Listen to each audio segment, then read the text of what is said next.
Madame le maire, chers collègues, dans l'exorde de mon propos du 3 février 2023, j'évoquais la lourdeur croissante de l'impôt foncier et la manne inépuisable du stationnement payant généralisé, conjuguée aux myriades de forfaits de post-stationnement qui s'abattront sur les automobilistes privés de toute alternative crédible à leur véhicule individuel, avant que de nombreux travailleurs pauvres venus de la périphérie de l'île ne soient contraints de renoncer à leur emploi et ne tarissent cette corne d'abondance.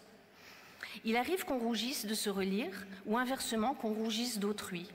Il est ici aisé de trancher puisque la fiscalité directe croîtra de 3,7% pour presque 7 millions de hausse de l'impôt, le stationnement de 55,80%, soit 5 300 000 euros, et le post-stationnement de 106%, soit 5 300 000 euros.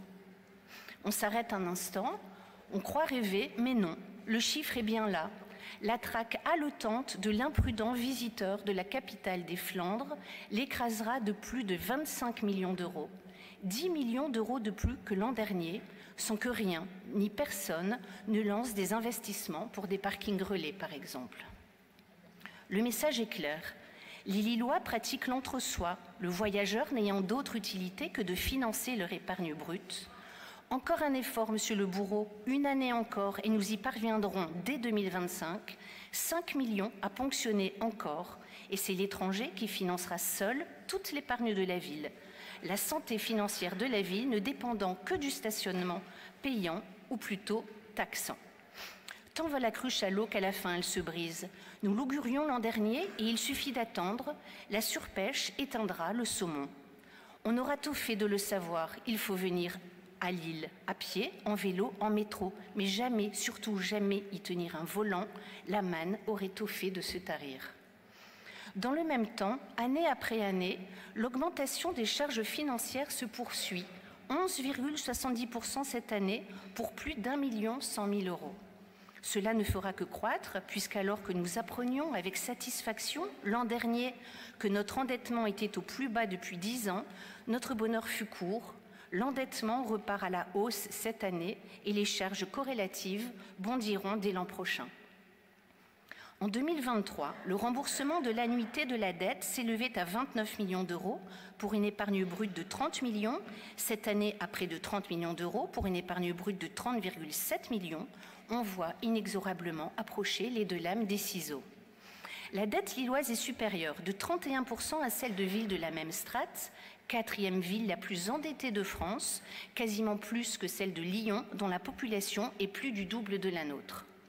Circonstance aggravante, la part de dette à taux variable, qui certes rebaissera un peu cette année, mais qui était en 2022 de l'ordre de 33,70%, est aujourd'hui de 33,89% pour une dette passant de 113,85 millions à 117,60 millions d'euros.